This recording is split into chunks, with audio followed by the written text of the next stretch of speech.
أعوذ بالله من الشيطان الرجيم بسم الله الرحمن الرحيم الحمد لله رب العالمين نحمده ونستعينه ونستغفره ونؤمن به ونتوكل عليه ونعوذ بالله من شرور أنفسنا ومن سيئات أعمالنا من يهده الله فلا مضل له ومن يضلله فلا هادي له ونشهد أن لا إله إلا الله وحده لا شريك له وأن محمدا عبده ورسوله.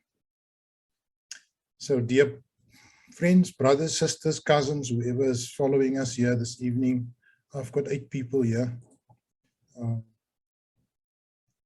Let's see how many people will still join us. I want to take us through another few verses of the Holy Quran. What I want to look at this evening is a theme that stretches through the entirety of the Quran almost. It's the stories of some of the prominent historical figures and their societies, and how those stories turned out, what transpired, the role that the messenger played, the role that the society played, and how these stories turned out in the end. Now, I'm going to take 3 examples this evening. The story of Lut, the story of Salih, and the story of Nuh. And as usual, I'll just take some of the verses of the Quran and we'll construct a story based on a few verses. But now, what you must be aware of is that the stories of these ancient messengers are scattered throughout the Quran. There's 30 chapters, 114 chapters divided into 30 blocks, equally sized blocks in the Quran. And the stories of the prophets are spread from the first chapter to the last. So the Quran is not written as other books where you will find the story of Nuh in one chapter, for example, like the Bible. In the Bible, you will find the story of Noah, Nuh, maybe in chapter, the initial 5 books of the Old Testament. And I think following the book of Genesis, I'm not an expert on the Bible. But what I do know is that the Bible treats the topics more in terms of grouping the stories in a particular place. Whereas in the Holy Quran, you will find the story of Nuh may be spread across various chapters. And you need to, if you want to track the story, you'll have to actually read the whole Quran to be able to get the full story of Nuh. And then the other thing that we must remember about the Quran is that the Quran doesn't tell the complete story. So the Quran, in many places, it tells us that the Quran came to correct or to check the previous books. And the word Furqan, the criterion is used. The Quran calls itself the Furqan. So it is almost like a test to make sure that the other stories are correct.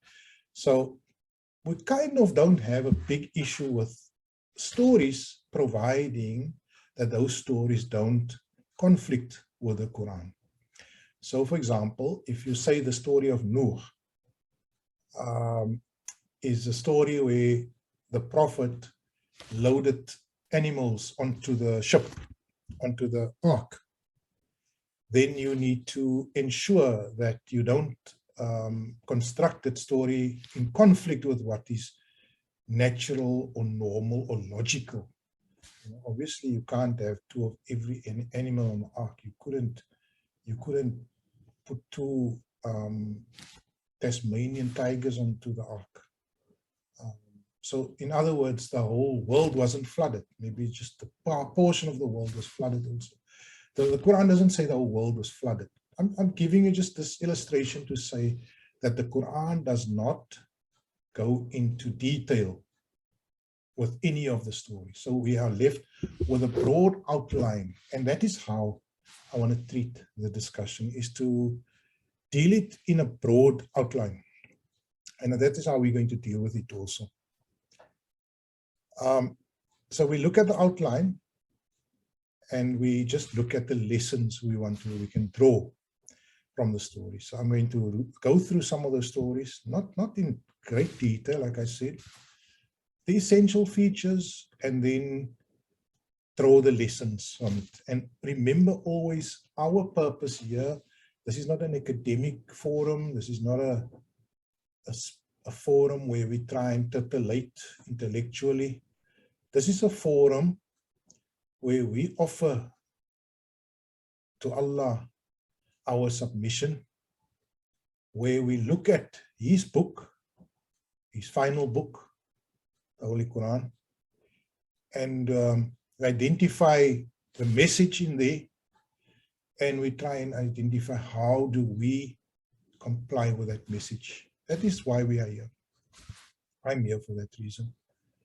I'm not here to do, purely, academic exercise and sound clever and etc. No, I'm here to read Allah's words, share it with you, and try and see how we can inculcate or utilize or action those words. Let me then open the screen, and we're going to look at Nuh, Lut, and Salih. Firstly, let me give you an overview. All the stories of the Quran, the Quran has quite a few stories. It covers some of the biblical prophets. The biblical prophets would be Solomon, David, Jesus, the New Testament. It's not an Old Testament prophet, but the Old Testament prophets are covered in the Holy Quran. Not all of them, a few of them. Abram, Joseph. In our Holy Quran, we also find the story of Jesus, the story of John the Baptist is mentioned there, briefly, very briefly. But there are a few stories in the Quran that are not in the Bible and not in the New or the Old Testament. And those stories are prominent in the Quran, very, very prominent. In fact, those stories are scattered throughout the Holy Quran. And those stories are the stories of Salih, of Lut. Well, Lot is in the Bible, but Salih and Shu'aib. I want to show you where we are with these stories. Here's the Middle East, or the Middle Earth. All these stories take place here in this area, high up in northern Arabia. Yeah, in this area, all the stories take place there.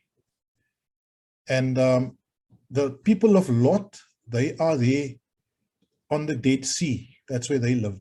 Actually, much smaller than that red, green, oval indicates. It's a very small area. Just there's that small little area there is the Dead Sea. And they are there.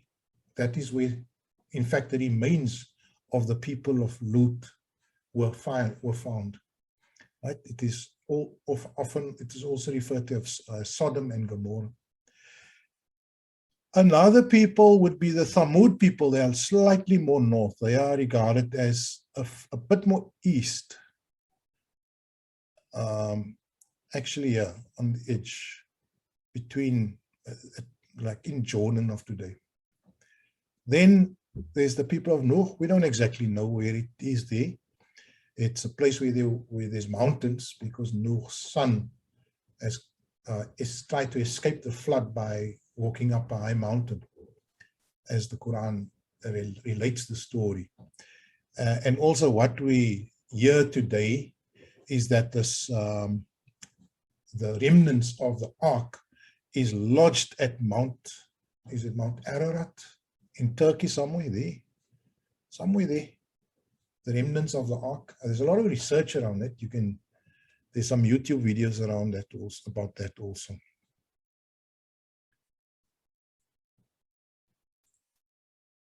So yes, that is then where these stories take place, and I'm going to move on quickly. Let us first look at the verses that refer to the THAMUD people. Now, to the THAMUD people, Allah sent a messenger by the name of SALIH, and he arrived on the scene when things were really bad, when things were, there was a lot of inequality in the society, there was a lot of corruption in the fabric of society, and he arrived on the scene, and he was a messenger for truth. He was what I call a truth teller, a Nabi. The word Nabi means truth teller. It means informer. It means one who alerts. It doesn't mean a prophet. A prophet is, it sounds so biblical, but a Nabi is just a person who highlights the truth, right? Please see the word Nabi more in that sense. It is more useful to relate to our present times. But here the Nabi of Allah, Salih, arrives on the scene, and Allah describes the situation. Yeah, Allah says, كَذَّبَتْ قَبْلَهُمْ قَوْمُ نُوحٍ وَأَصْحَابُ الرَّسِّ وَثَمُودَ. Surah 50, chapter 50, verse 12. Before these disbelievers of Makkah, Allah is now talking to the Prophet Muhammad and says, before these people that you are witnessing around you are rejecting you, because when the Prophet was in Makkah, he was rejected. The people of Noah and the people of the blind well and Thamud, these people all rejected Allah's message. Right? The verse will go on there, is cut. So Allah actually reminds the Prophet that what you are experiencing now is something that was experienced before. Another verse. وَأَمَّا ثَمُودُ فَهَدَيْنَاهُمْ فَاسْتَحْبُوا الْأَعْمَى عَلَى هُدَى فَأَخَذَتْهُمْ صَاعِقَةُ الْعَذَابِ الْهُونِ بِمَا كَانُوا يَكْسِبُونَ. And as for the people of Thamud, we showed them the path of guidance, but they preferred blindness to guidance. So a blast of humiliating devastation seized them for the deeds that they used to earn. Continuing with Thamud. وَعَادَ وَثَمُودَ وَقَدْ تَبَيَّنَ لَكُم مِّن مَّسَاكِنِهِمْ وَزَيَّنَ لَهُمُ الشَّيْطَانُ أَعْمَالَهُمْ فَصَدَّهُمْ عَنِ السَّبِيلِ وَكَانُوا مُسْتَبْصِرِينَ. And we destroyed Ad and Thamud as well, and indeed ruins of some of their houses stand out, have lived to tell the tale for you as a lesson of warning. And Satan made their evil deeds look charming to them and turned them away from the path of truth, though they were vigilant and wise. فَأَمَّا ثَمُودُ فَأُهْلِكُوا بِالطَّاغِيَةِ. So as for the people of Thamud, they were destroyed by the extremely violent, deafening blast. Continuing. قال الملأ الذين استكبروا من قومه للذين استضعفوا لمن آمن منهم أتعلمون أن صالحا مرسل من ربه قالوا إنا بما أرسل به مؤمنون. The arrogant and rebellious chiefs and the rich of his people asked the poor and the downtrodden who had accepted faith, are you sure that Salih has been really sent from his Lord? as his messenger, they said, we surely believe in whatever he has been sent with. وَكَانَ فِي الْمَدِينَةِ تِسْعَةُ رَهْطٍ يُفْسِدُونَ فِي الْأَرْضِ وَلَا يُصْلِحُونَ. And they were in the city of the people of THAMUD, 9 prominent leaders, leading their respective parties, who used to spread destructive activities in the land and would not do constructive works. So just a recap for you. The people of SALIH, the THAMUD people, are steeped in corruption, iniquity, inequality. There's a powerful elite. There's the majority that are weak and downtrodden. And the Prophet arrives on the scene, the truth speaker arrives on the scene, and he starts warning the rich elite about the iniquity and about the injustice that they are committing. And they start warning the poor and oppressed about being abused and being duped by the rich and powerful elite. And he is constantly rejected and belied until the azab, or the price, is paid by the society, and the fate, they suffer a devastating fate. Coming to the people of Lut. قَالَ إِنِّي لِعَمَلِكُمْ مِنَ الْقَالِينَ. Lut said, no doubt, I'm of those who are disgusted by your practice. وَلُوتًا إِذَا قَالَ لِقَوْمِهِ أَتَأْتُونَ الْفَاحِشَةَ وَأَنْتُمْ تُبْصِرُونَ. And recall Lut when he said to his people, do you commit indecency while you see as well? فَمَا كَانَ جَوَابَ قَوْمِهِ إِلَّا أَنْ قَالُوا أَخْرِجُوا آلَ لُوطٍ مِّنْ قَرْيَتِكُمْ إِنَّهُمْ أُنَاسٌ يَتَطَهَّرُونَ. The only answer of his people was that they said, drive out the family of Lut from your town. They claim to be very pious. Continuing. إِنَّا أَرْسَلْنَا عَلَيْهِمْ حَاصِبًا إِلَّا آلَ لُوطٍ نَجَّيْنَاهُمْ بِسَحَرٍ. Surely we sent a windstorm raining stones upon them, except the family of Lut. We saved them from the torment in the later part of the night. وَلَقَدْ أَنذَرَهُمْ بَطْشَتَنَا فَتَمَارَوْا بِنُذُرٍ. And no doubt Lut warned them of our seizure, but having doubts about his warnings, they denied. So the story of Lut, to recapture, we have an immoral people, a people that have become sexually perverted, that practice unnatural practices to satisfy their lusts. And Lut arrives on the scene amidst this shameful practices, and warns the people that it will lead to destruction, it will lead to turmoil, it will lead to injustice. And he offers, in fact, in a particular verse of the Quran, he offers his daughters, he says, marry my daughters. Why are you doing what you are doing? And they belie him and they call him a fake pious person. You know what they say? They call him, he's faking, he's a fake pious person. And so they reject him and they design a plot to eliminate him. Let's look at Noah's stories, the story of Noah. لَقَدْ أَرْسَلْنَا نُوحًا إِلَىٰ قَوْمِهِ فَقَالَ يَا قَوْمِ اعْبُدُوا اللَّهَ مَا لَكُمْ مِنْ إِلَٰهٍ غَيْرُهُ إِنِّي أَخَافُ عَلَيْكُمْ عَذَابَ يَوْمٍ عَظِيمٍ. قَالَ الْمَلَأُ. Okay, the meaning there, indeed, we sent Noah to his people. So he said, oh, my people, worship Allah. You have no other God except He. Verily, I fear for you the torment of a dreadful day. Continuing, قال الملأ من قومه إنا لنراك في ضلال مبين. The chiefs and the affluent of his people said, "O Nuh, surely we find you caught in an open error." Continuing with the story of Nuh. قال نوح ربي إنهم عصوني واتبعوا من لم يزده ماله وولده إلا خسارة.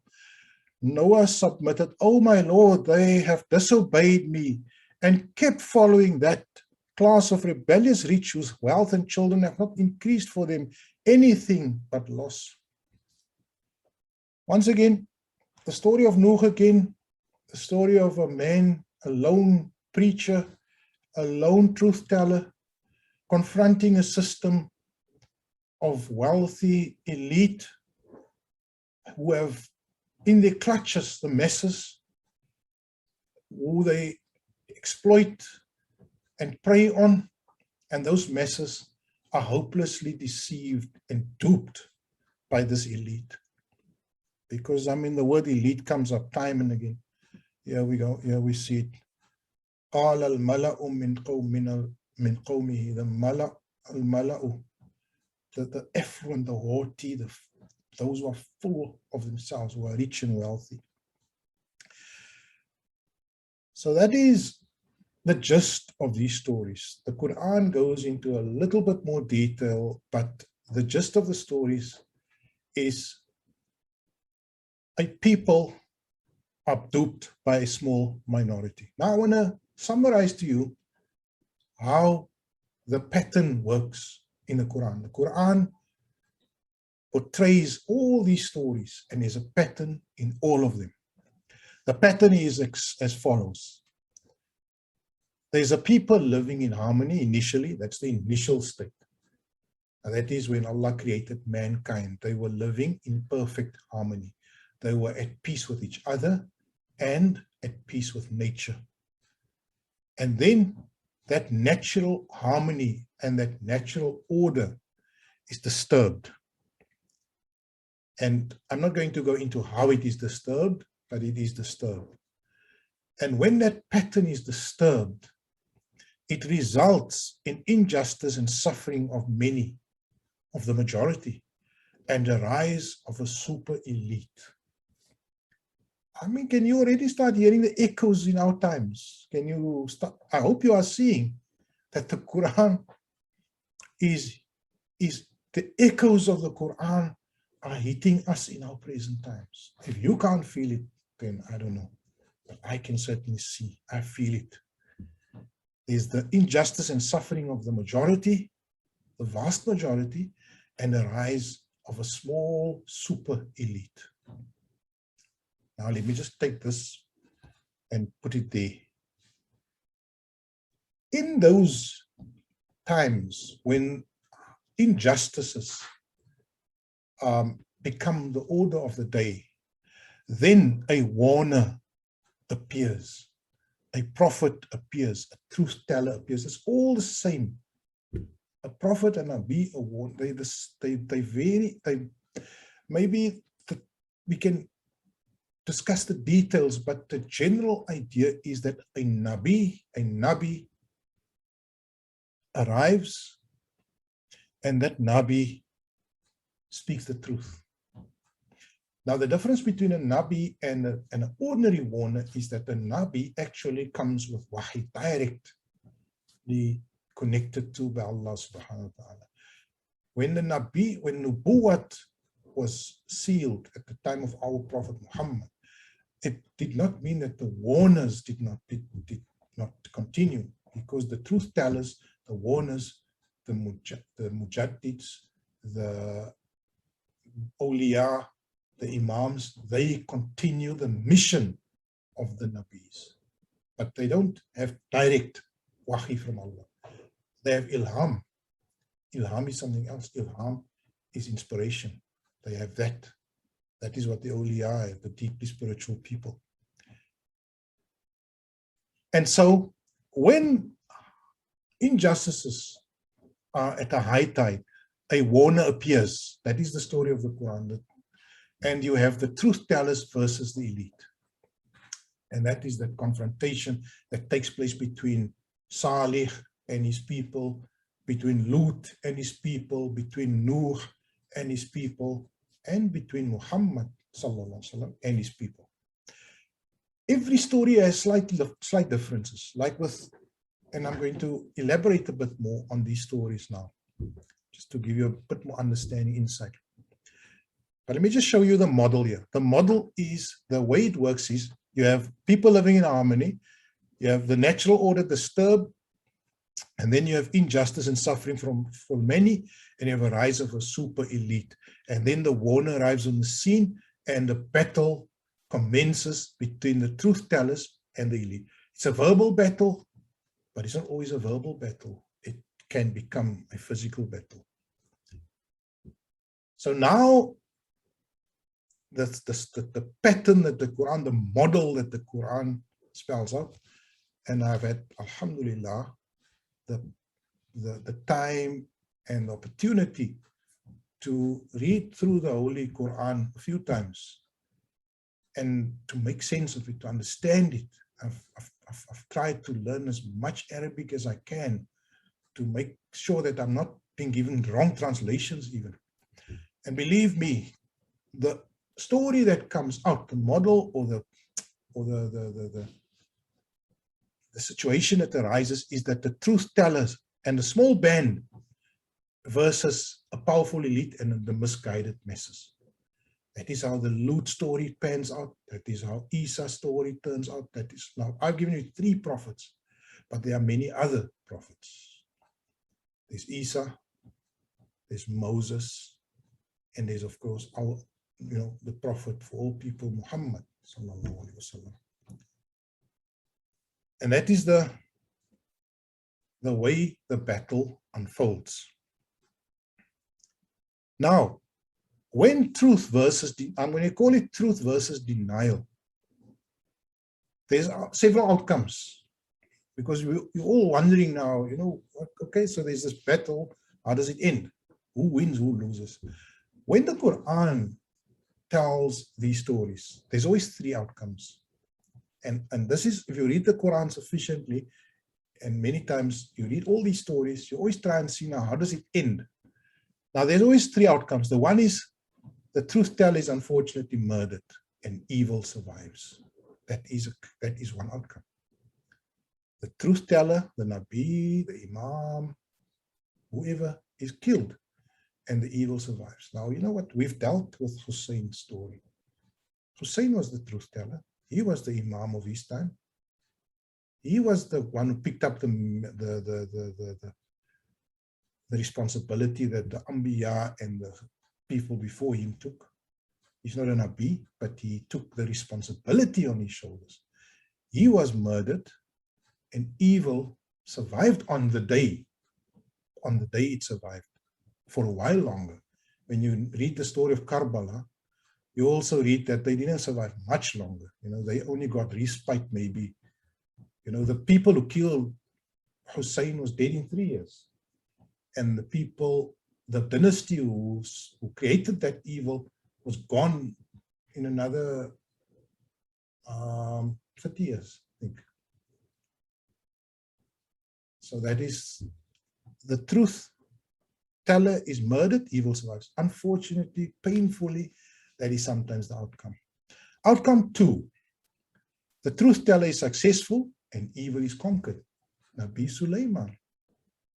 You see, Nabi Dawood won the battle against Jalut, and he became king, and he thrived, and Sulaiman became one of the most mighty kings on earth. So truth teller is successful, evil is conquered, and a prolonged period of harmony and peace and goodwill comes about. Also, Muhammad, the Prophet Muhammad, he was successful. Let me share something, interesting fact with you. The Prophet Muhammad had both. Right, let me first go to outcome 3 before I do that.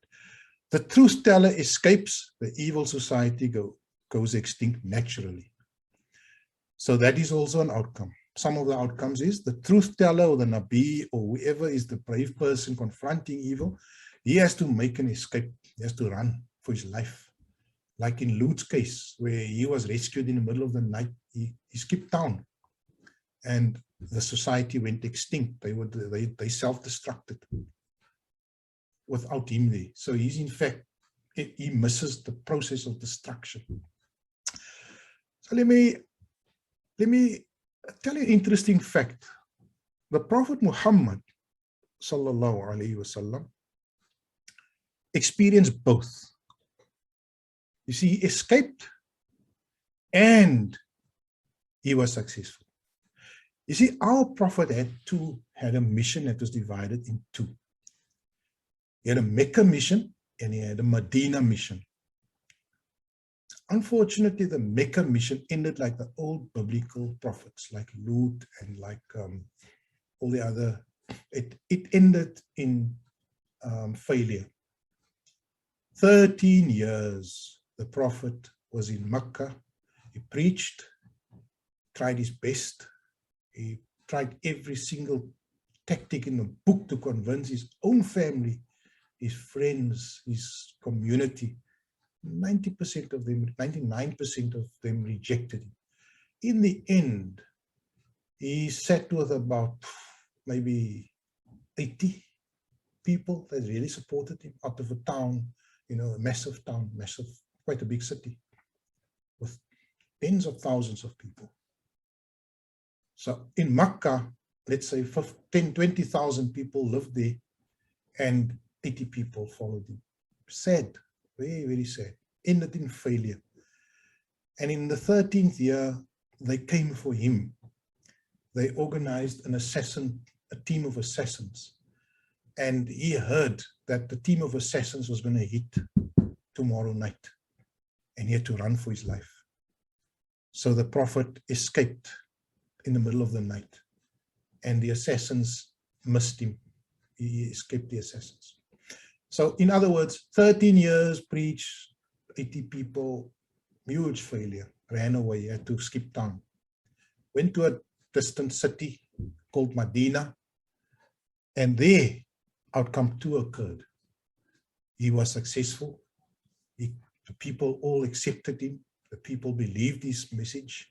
The people adopted his truth, and the evil was conquered, and, you know, Islam became successful, the Prophet's mission. But there's obviously this outcome is the most painful outcome for me to accept, because we always try to be optimistic. We hope that Allah's messenger, Allah's imams, Allah's awliya, Allah's, you know, mujaddids, the truth tellers, the muballighin, the sadiqeen, whoever we are talking about now, they are successful. But unfortunately, I'm going to tell you another fact today. The most of the time in history, it has been outcome 1 or outcome 3. Outcome 2, we can really only identify about 3 cases. Only 3 cases, I think. The one case is the Prophet Muhammad's Medina mission, the Prophet David, his mission, and the Prophet Moses, who managed to overcome the enemy. If you can think of any other cases where the Prophet was successful, you can tell me, but in my reading and in my understanding, there's only those 3 cases, unfortunately. So let me just wrap up. What are we saying? And I want to try to bring it a bit home. You know, what I showed you is that in the majority of cases in history, you have a small minority elite that succeeds in manipulating the masses majority. I didn't make that up. That is in the Quran. The fact that you can see it around you, that's a bonus. That should make you more alert.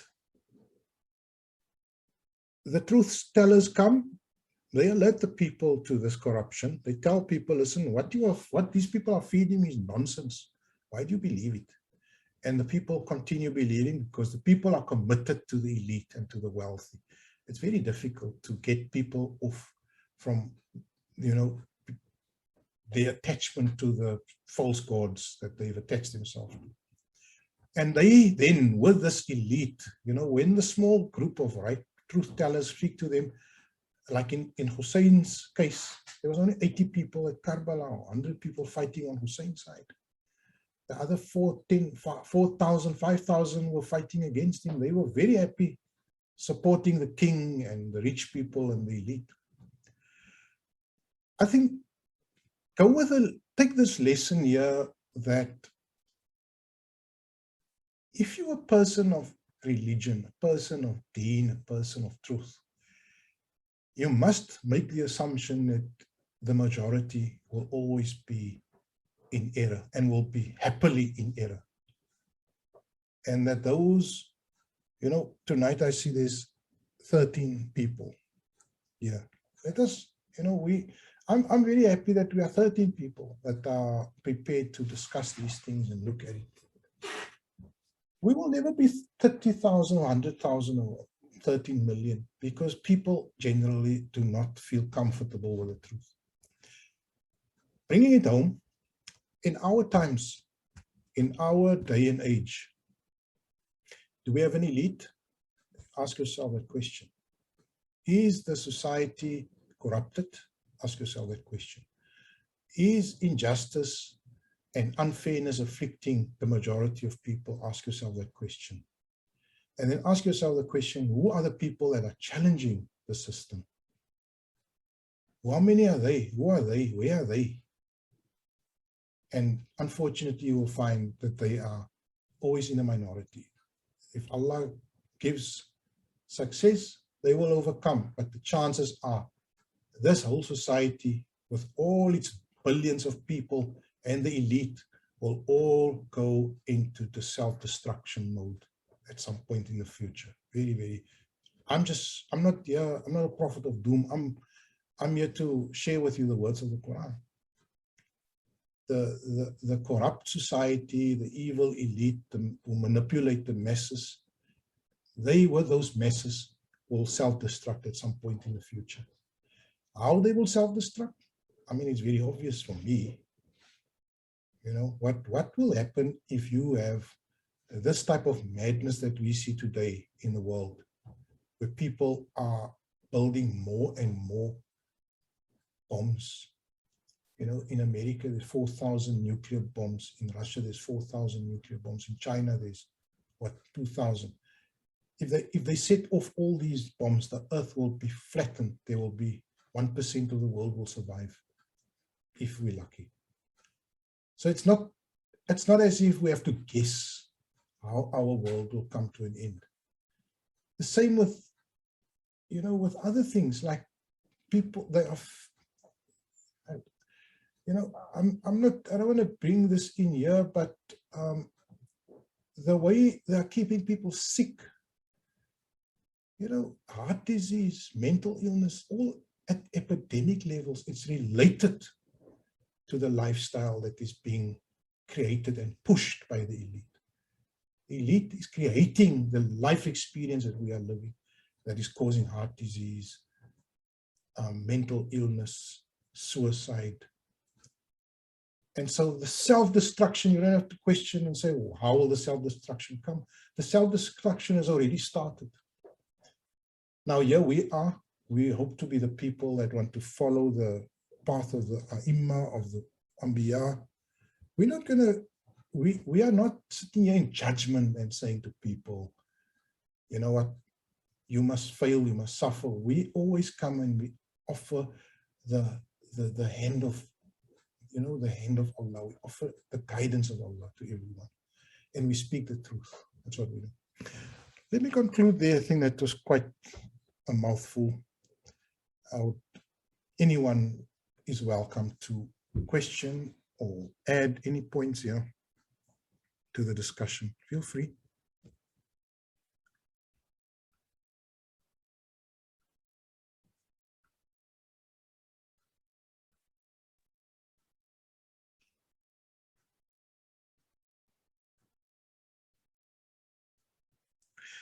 Yeah, if you look at Islam and the Quran in that light, it becomes a very, now you can see why Allah said, if He had revealed this, if He had placed this responsibility on the mountains would have trembled. It's a major responsibility. The responsibility to speak the truth is a major responsibility. And you have one of a few outcomes. The one is you're going to have to make hijrah. The other one is you're going to face martyrdom. Or the third one is you will have victory. Those are the three outcomes. Make hijrah, face martyrdom, or get victory. It's not, but to say that, Islam is about, do this 3 times and do that 4 times. And, it's unfortunately, good luck if you feel that is going to take you to Jannah. I don't see it like that. What is your view according to the Qur'an? Masjid committees barring any musallis? Just quickly check the question, please. What is your view according to the masjid committees barring any musallis that is not vaccinated?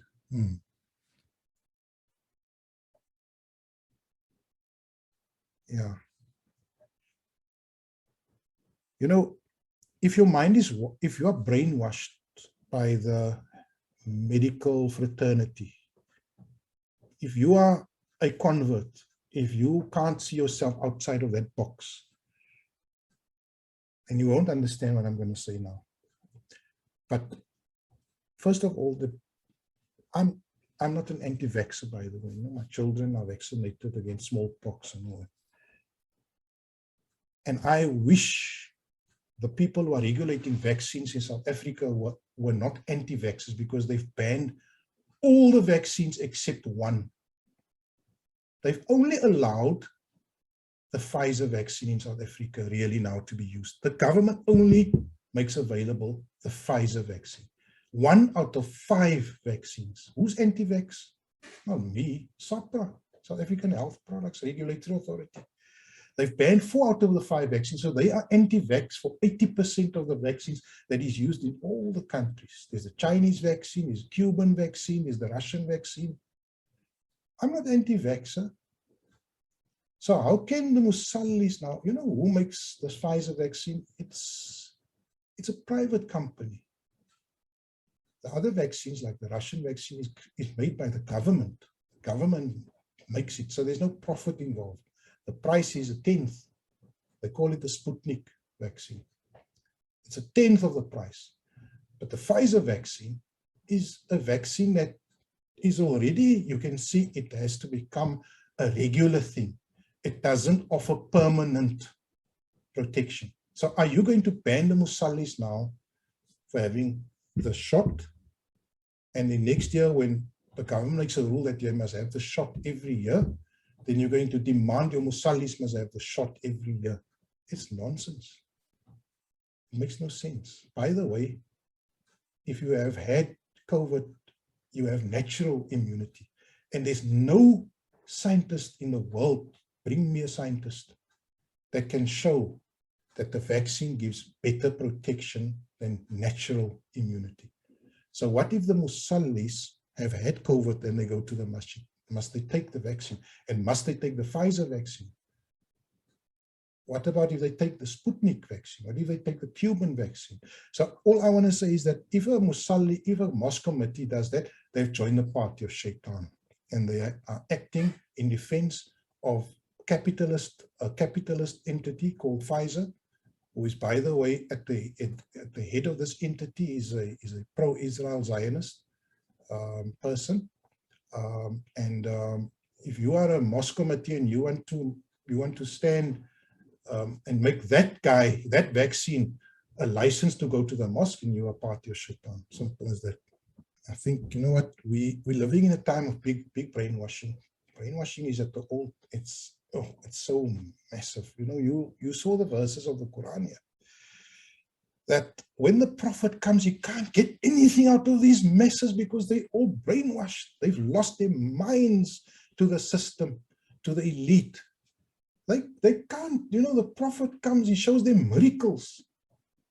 Shu'aib, The Prophet Shu'aib showed them a massive miracle. They had a problem, and he made them appear a camel. He made a camel appear. That was so miraculous. It was so big. He bred a camel that was massive and that could continue to feed enormous amounts of people. It was so rich in milk.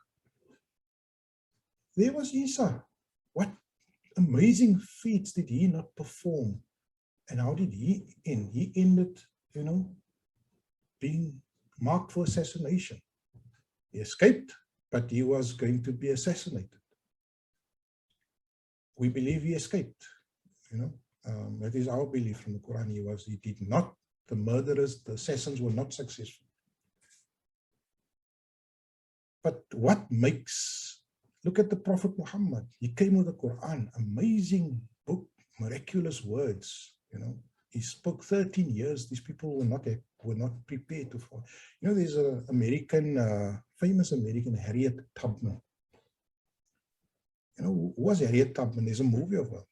She went and she took excursions into the South, deep South, where the slaves were kept in bondage. And she ran rescue operations. She would go in, get slaves on board, her means of conveyance, get them on board, feed them, and get them the hell out of the slave country and take them to the free areas in the north where they were free people. And Harriet Tubman, who ran those trips and trying to get people saved in the South and bringing them out of the South, out of slavery, she says, I ran out of people. I ran out of people. I rescued 5% of the people. Other 95% said no, they're happy. They don't want to be free. Crazy. Imagine that. You come for people who tell them, I guarantee you freedom, I'm going to take you out. Then they say, no, I don't want to be there. I'm happy, and the master, he gives me food, he keeps me happy. I've got a job here. I can't compromise my job now. I can't compromise my promotion. If I make a big issue now, I can't speak against LGBT and against the crazy health system and against the corruption of the system. No, I can't. It's going to get me in trouble. I might lose my job. So you then keep yourself in a position of slavery. Brothers and sisters, the mosque committees are captured, unfortunately, many of them. In fact, 90% of the Muslim leadership have stopped thinking the day they declared lockdown, and they stopped thinking for themselves. They just went along with whatever the same devils that are visiting all other evils on you. You just follow the same devils blindly now. Now those same devils have become your leaders. The devils in the ANC and the devils in the World Health Organization, wherever. The same devils that said abortion is an essential service and kept the abortion clinics running during lockdown. Those people are now your leaders and your masters. Salam. My highlights of tonight's talk was the explanation on that prophets came to highlight the truth. Allah Akbar. Shukran, Bhai Yusuf. Yeah, stop saying that the prophets came to do anything else. They came to spread the truth. That's what prophets do. The word for our prophet is Al-Amin, As-Sadiq, speaker of truth, honest man. As-Sadiq, speaker of truth. That is our prophet's nickname, and that must be our nickname.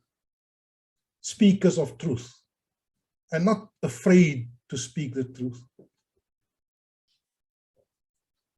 And if you feel, there's a lot of people that feel, if I make salah that time, if I give that's 2.5%, if I fast those 30 days, I've ticked all the boxes. Alhamdulillah, I'm going to Jannah guaranteed.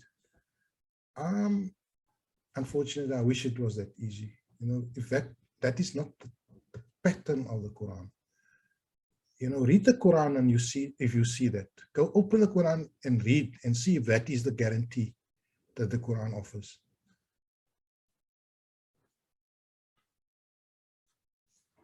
Shukran, everyone. Let me end off by saying, may Allah accept our halqa, our discussion here, our sharing of ideas. May Allah grant each one of us tawfiq, success, rahmah, good fortune, and mercy in our jobs, in our work, in our businesses, in whatever you are involved in. Allah take the burdens away from us. May clear your way. May Allah open your rizq for you. If there's a blockage in your health, may Allah clear that for you. Inshallah, ask Allah clear our health for us, make us healthy. Because we want to serve Him. That's why we want to be healthy. We don't want to be healthy to gallivant and do unethical, evil deeds. We want to be healthy so we serve Him. But also for our families and for our lives. Give us our health, for Allah. And we ask Allah also for the youngsters, guide them. They are in a time of, it's a difficult time. You know what? There's no need not to be cheerful, because we have to be cheerful because we know there's Allah. Imagine if that wasn't the case. So we ask Allah, guide our youngsters, protect us where we are. Grant that we will have the courage to speak the truth wherever we are. And we are all required to do only what is in our means. I have not got the means to speak on TV and go on the national platform, but I have the means to speak to you guys. And that is what we do. We have that means. I have a webcam here, 50 Rand. I have a mic here, 100 Rand, a cheap laptop, and we're going to do it here. That is what I offer Allah. That's what I can offer Allah. SubhanAllah. Allah accept our service.